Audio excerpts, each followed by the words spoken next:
Ladies and gentlemen, there's a moment, just a fraction of time, that separates the life you're living from the life you could be living. That moment is 90 seconds long. We've all been there. Someone says something that triggers you. You feel disrespected, ignored, judged, or dismissed. And within seconds, your blood starts to boil, your heart races, your mind spins a story, and suddenly you're not responding, you're reacting. But what if I told you that every emotion, anger, fear, frustration, only lives inside of you for 90 seconds? That's right. Science tells us this: an emotion, when triggered, courses through your body like a chemical storm, but it only lasts for about a minute and a half. After that, it's not biology, it's you. It's the story you keep repeating. It's the focus you lock in on. It's the meaning you assign. And that's where your power lies. Because if you can interrupt the pattern, if you can breathe, move, shift your focus in that small window, you can take back control. That's the 90-second rule. It's not about suppressing your emotions. It's about taking the wheel before your mind crashes into the same wall over and over again. You feel anger. That's okay. But will you live in it? Will you let 90 seconds become 90 minutes, 90 days, or 90 years of the same emotional pattern? Or will you break it? Here's the truth: emotion is created by motion. When you move your body differently, you breathe differently. When you change your focus, you tell a different story. And when you shift the story, you change your state. And your state, your emotional state, is everything. It's how you love. It's how you lead. It's how you show up for your family, your career, your future. So the next time you feel overwhelmed, angry, anxious, or stuck at count to 90, stand tall, breathe deep, interrupt the pattern. You are not your emotion. You are the one who notices the emotion. And what you notice, you can change. You are not here to react to life. You are here to lead it, to direct it, to command it. The 90-second rule is your weapon. It's your reset. It's your doorway to personal freedom. So I'll leave you with this: don't give 90 seconds of emotion the power to steal 90 years of your destiny. Every day we're flooded with emotions: anger, frustration, fear, sadness, stress. They rise up quickly like a wave crashing into the shore. But here's something most people never realize: those emotions, they don't last. In fact, the actual physiological emotion, the chemical reaction in your body, lasts only about 90 seconds. That's right, a minute and a half. The wave hits and it passes, unless you hold on to it, unless you feed it. And most people do, not because they want to suffer, but because they don't know how emotion works. They think the emotion is in control. They believe it's automatic, permanent, powerful, dominating. But the truth is, the body responds first. The heart races, the muscles tense, the adrenaline spikes. That's chemistry. Then comes the story, the internal narrative.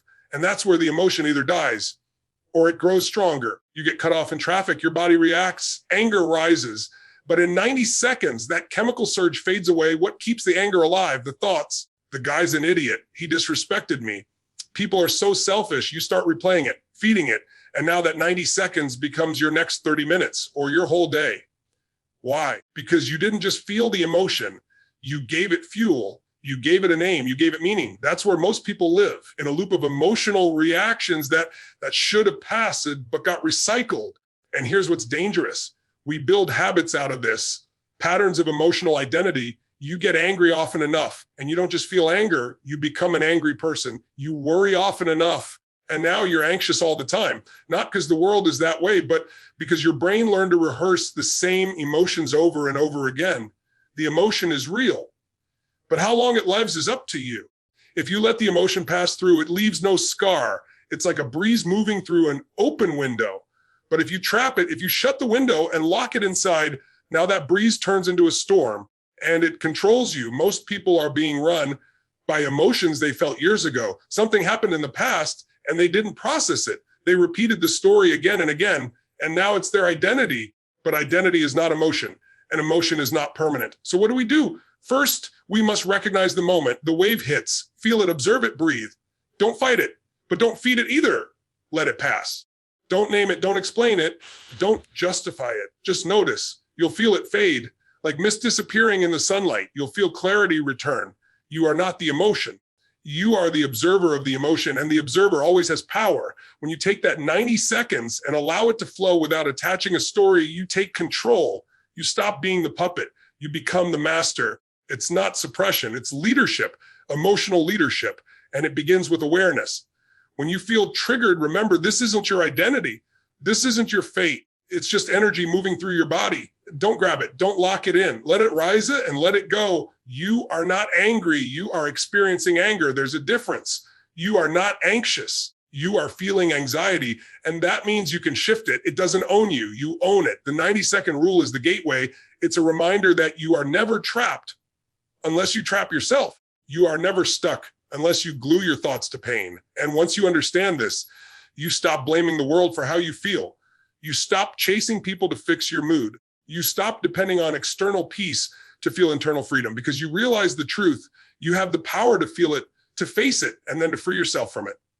90 seconds. That's all it takes to return to your power. Let the emotion pass and step back into the driver's seat of your life. Everything in life is about patterns. What you feel, what you think, how you behave, it's all driven by patterns you've repeated over and over again. The problem is most people don't know they're even running on patterns.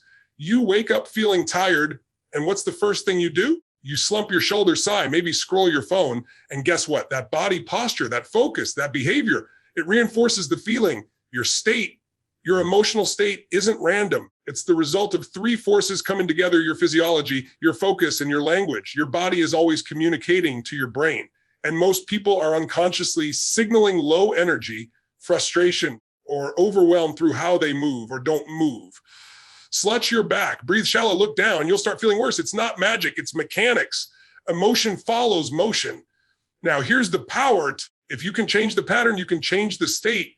If you interrupt what you normally do, you disrupt the emotion that normally follows. Think about it. You're angry and about to explode, but suddenly you clap your hands, jump up, shout a ridiculous word, or just laugh. It's strange, right? But guess what? You broke the pattern. You just created a pattern interrupt. And the moment you do that, your brain gets confused. In a good way, it pauses the loop. And in that pause, you get to decide how to feel. Most people go through life reacting to traffic, reacting to people, reacting to the economy, reacting to their past. But reacting means someone else is driving. You've given away the wheel. The way back is simple: interrupt, reset, and choose. Straight, breathe deep. Put your shoulders back, chest up, eyes forward. Move like someone who's confident, strong, alive. Even if you don't feel it, move like it. Because when your body leads, your mind follows. You don't wait to feel energized to move powerfully. You move powerfully to feel energized. That's how champions train their state. Now, focus. What are you focusing on in this moment? Are you focused on what's missing or what's possible? On what's wrong or what you're learning? Focus is the second force of state. Where focus goes, energy flows. You get what you consistently look for. Shift your focus and your entire world changes. From limitation to opportunity, from fear to clarity, from frustration to intention, and the final peace language. What words are you saying to yourself? Are you telling yourself, I'm stuck, I'm tired, I'm not enough? Those aren't just words, they are commands, and your brain obeys. If you say, this is the end, your body collapses. But if you say, this is my beginning, your body prepares to rise. Words frame emotion, they magnify or minimize experience. And by changing your language, you change your emotional lens. So what does this mean? It means you can shift your state in seconds. If you shift these three things: your body, your focus, and your language. It's not theory, it's not philosophy, it's a tool. And it works every time if you work it. The fastest way to stop feeling what you don't want to feel is to stop doing what you always do when you feel it. The moment you break the pattern, you give yourself freedom. Freedom to respond instead of react. Freedom to create instead of complain. That's how emotional mastery begins. Not by trying to control the world, but by mastering your inner world. You don't have to stay stuck. You don't have to spiral. You don't have to wait for a better day. You can create one right now. Stand up, shake off the old pattern, move your body, focus on something that gives you power. Speak to yourself like a leader, not a victim. That's how you own your state. That's how you take your life back. In any moment, no matter what happens, you have the power to shift. And that power is the beginning of everything. Every moment of your life is meaning. But here's the secret: the moment doesn't decide that, you do.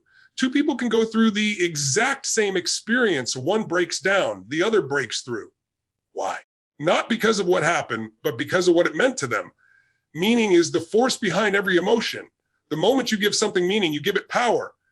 You tell your nervous system how to feel, how to respond, what to expect. When you say, this is the worst thing that ever happened to me, your body believes it, your emotions follow, your actions collapse. But when you say, This is my challenge, my test, my turning point. Everything shifts. The meaning becomes your filter. It becomes your emotional blueprint. And you live according to what you believe that moment stands for. The beautiful part is this: you are not a slave to meaning. You are the creator of it. Most people don't know they have that power. They go through life letting the past define them, letting pain shape their identity, letting outside circumstances write the story of who they are. But pain is just an experience. Loss is an event. Failure is feedback. It's the meaning you attach that makes it suffering or strength. You get to decide, was that breakup the end of love or the beginning of loving yourself? Was that job loss a punishment or a redirection? Was that rejection a wound or a wake-up call? In every moment, you're asking silent questions. Why is this happening to me? Or what can I learn from this? What did I lose? Or what am I gaining now? Your questions shape your focus. Your focus shapes your feelings. Your feelings shape your life. So what if you asked better questions? What if you trained yourself to assign empowering meanings, even to difficult situations? What if instead of saying, this ruined me, you said, this revealed me? What if instead of, I failed, you said, I got feedback? What if instead of, they hurt me, you said, they taught me how strong I am? Meaning isn't about lying to yourself. It's about leading yourself. It's not about denying reality. It's about directing your reality. Because the truth is, reality is shaped by perception, and perception is filtered by meaning. You can't control every event, but you can control the meaning you attach. And that gives you the ultimate power, emotional freedom. When something painful happens, you have two choices: shrink or grow, resist or rise. And growth only happens when you create a new meaning, a meaning that empowers, not imprisons, a meaning that frees you to move forward. Think about your life right now. What meanings have you been carrying for years? What stories have you repeated so many times they became your truth? Are they serving you, or are they stopping you? Because the moment you decide to shift that meaning, the past doesn't change, but your relationship to it does. You can look back and see pain or purpose. You can see betrayal or redirection. You can see weakness or the beginning of your strength. That decision isn't fate. It's not genetics. It's not luck. It's choice. You are the master of meaning. And when you own that role, you take your life back. You stop being the victim of the story. You become the author. You write the next chapter, not based on what happened, but what you choose it to mean. That's the path to freedom, to resilience, to leadership. Nothing has power over you unless you give it meaning that takes your power away. So the next time life challenges you, stop. Ask, what else could this mean? Ask, what meaning will serve me right now? Ask, how can I use this? Because whatever you attach meaning to, you move toward. And when your meanings are empowering, your life becomes unstoppable. You're not here to repeat old meanings. You're here to redefine them, to give new purpose to pain, to give new language to your life. That's real freedom. That's transformation. And that's always in your hands.